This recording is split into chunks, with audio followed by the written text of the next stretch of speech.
Hello friends, आज का जो कंसेप्ट है वो हार्मोनिक मीन के ऊपर है। मतलब हमने अर्थमेटिक मीन पढ़ लिया, वेटेड एवरेज मीन पढ़ लिया, अब हार्मोनिक मीन नेक्स्ट कंसेप्ट है। तो मतलब सबसे पहले तो ये सवाल उठता है कि स्टैटिस्टिक्स में इतने सारे मीन ये सब होते क्यों है, क्यों ये सारे कंसेप्ट बना दिए गए हैं। मतलब weighted average, arithmetic, simple mean, अपना हार्मोनिक, फिर आगे चल के ज्योमेट्रिक मीन। मतलब इतने सारे होते हैं ना कि आदमी वैसे ही कंफ्यूज हो जाएगा कि भाई ये क्या चीज है, क्या है, कहाँ पे मैं कौन सा मीन कैलकुलेट करूंगा।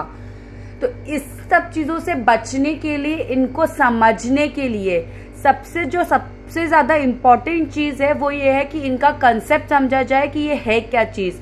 अगर आप कंसेप्ट समझ गए ना तो आप फॉर्मूले भी आराम से याद कर पाएंगे, फॉर्मूले डिराइव भी कर पाएंगे, प्लस आपको ये समझ में आ जाएगा कि मुझे कौन सा मीन कहाँ पे निकालना है। That is the most important trick, कि आप ये समझ जाएं कि मेरे को कहाँ पे कौन सी चीज कैलकुलेट करनी है। तो इसके लिए फॉर्मूले बुक में भी दिए होते हैं, फॉर्मूले मैं भी आपको आगे वीडियो में बताऊंगी। लेकिन सबसे ज्यादा जरूरी जो चीज जानने की है वो ये है कि ये क्या चीज है और ये क्यों कैलकुलेट की जाती है और कहाँ पे अप्लाई की जाती है। तो आप प्लीज ये वीडियो को लास्ट तक देखिएगा। तो इस वाले वीडियो में हम केवल हार्मोनिक मीन में फोकस करेंगे, नेक्स्ट वीडियो पे हम वेटेड हार्मोनिक मीन पे ध्यान देंगे। तो चलिए आगे बढ़ते हैं। क्या अर्थमेटिक मीन कैलकुलेट करते हैं 1 2 3 का। तो इसका अर्थमेटिक मीन क्या होगा, 3 + 2 + 1 यानी कि 6/3 number of items, not this 3, number of items 3, यानी कि अर्थमेटिक मीन क्या हो गया 2। अब लेट्स से मेरे पास में एक 100 नंबर और आ गया। अब मुझे इनका अर्थमेटिक मीन कैलकुलेट करना है। तो how will I calculate, same मैं इनका एडिशन कर दूंगी, that is 106 divided by 4 is equals to 26.50। अब अगर आप लोगों ने देखा कि मेरा एक नंबर जो कि बहुत बड़ा है, जो कि इसके लाइन में नहीं है, वो आ जाने से मेरा अर्थमेटिक मीन सीधा 2 से बढ़ के 26.50 हो गया है।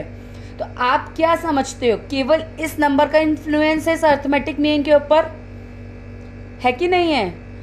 अगर मेरे पास में ये नंबर्स अवेलेबल नहीं है, लेट्स से मुझे एवरेज पता है, मुझे पता है नंबर ऑफ आइटम्स मेरे 4 हैं, यहाँ पे मेरे को एवरेज पता है 26.50 है, नंबर ऑफ आइटम्स 4 हैं। तो what will I assume, I will assume, मैं ये सोचूंगी कि मेरे सारे नंबर्स 20 से लेके 30 और 40 तक की रेंज के बीच में है।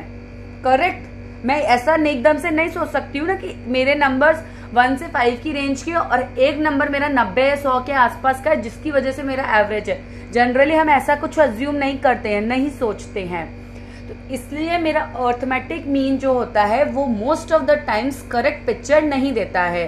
वो जो लार्ज नंबर्स होते हैं ना, जो बिल्कुल अलग नंबर्स होते हैं, उनको किस इन्फ्लुएंस बहुत कर देता है, मतलब उनके ऊपर ज्यादा प्रभावित रहता है हमारा अर्थमेटिक मीन। इन्हीं चीजों की जो प्रॉब्लम्स होती है ना, इन्हीं को ओवरकम करने के लिए और भी सारे मीन्स बनाए गए हैं, जैसे कि ये हार्मोनिक मीन है। तो अब हार्मोनिक मीन क्या होता है, अगर हम ये सोचें, देखिए यही एग्जाम्पल हम दोबारा से लेते हैं। हमारे पास में 1 2 3 और 100 नंबर है। अब अगर इन नंबर्स का मैं रेसिप्रोकल कर दूं, रेसिप्रोकल क्या होगा, 1/1, 1/2, 1/3 एंड 1/100। अगर मैं इन नंबर्स का रेसिप्रोकल निकाल दूं तो क्या फिगर्स आएंगे, 1/1 is equals to 1, 1/2 0.50, 1/3 0.33 and this is 0.01। आपने देखा रेसिप्रोकल होने पे जो सबसे छोटा नंबर है वो सबसे बड़ा नंबर बन गया और सबसे बड़ा नंबर आपका सबसे छोटा हो गया।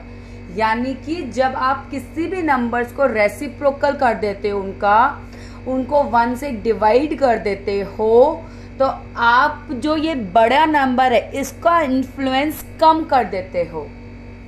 अब अगर मैंने रेसिप्रोकल कर दिए, अब मैं इनका मीन कैलकुलेट करती हूँ। मेरे पास कितने नंबर्स हैं? 4 हैं, करेक्ट। मैं इन चारों नंबर्स का टोटल ले लेती हूँ। कितना आएगा टोटल? 4, 5, 6, 7, 8, 1.84, करेक्ट। इसको आप सॉल्व करिए, क्या आता है इसका?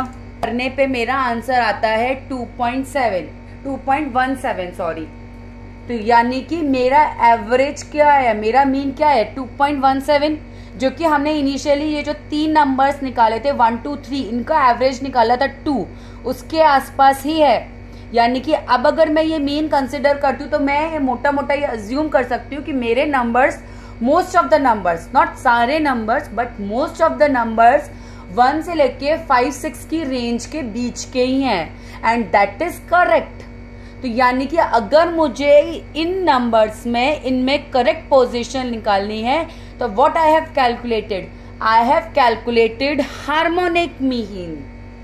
जब अर्थ में हार्मोनिक मीन, तो क्या हुआ? सिंपली क्या हुआ? अगर आपने खुद ने भी एग्जाम्पल में देखा, harmonic mean reciprocal of the arithmetic mean हो गया। जो आपकी बुक की डेफिनेशन है वो ये है कि हार्मोनिक मीन अर्थमेटिक मीन का रेसिप्रोकल होता है। तो हार्मोनिक मीन का फॉर्मूला क्या हो गया? हार्मोनिक मीन का फॉर्मूला हो गया n divided by summation of 1/x। ये हो गया आप लोगों का हार्मोनिक मीन। हमारा अर्थमेटिक मीन का फॉर्मूला होप आप लोगों को याद होगा। अर्थमेटिक मीन होता था summation of x upon n। तो इसका रेसिप्रोकल करते हैं तो हार्मोनिक मीन होता है। और आप लोगों को ये बात समझ में आई होगी कि हमने रेसिप्रोकल क्यों किया।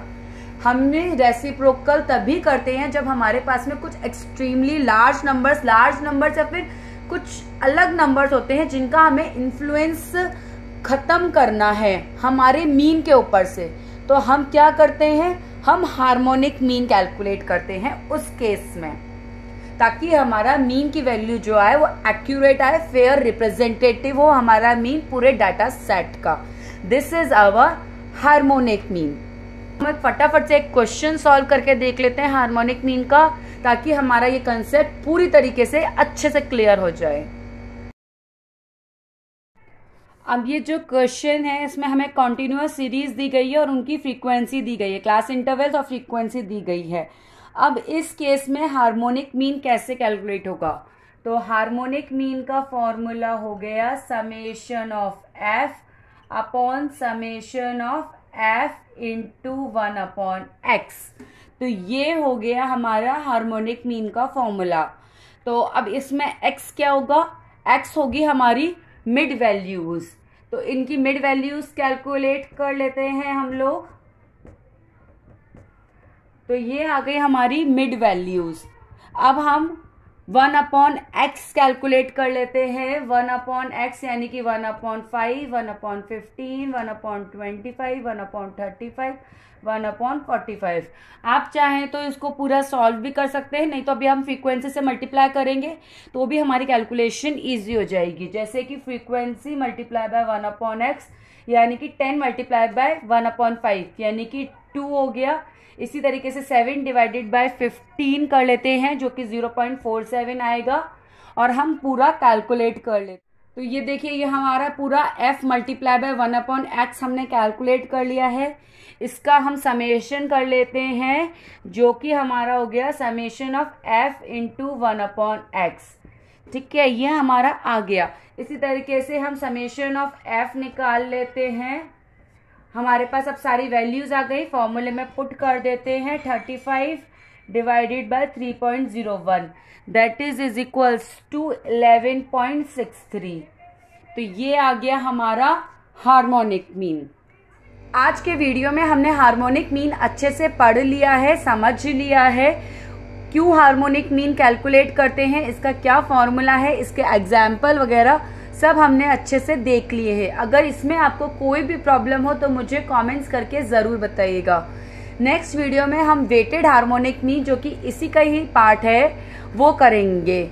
तो आप तब तक के लिए इस वीडियो को प्लीज़ लाइक शेयर और सब्सक्राइब कर दीजिएगा। Okay, bye bye.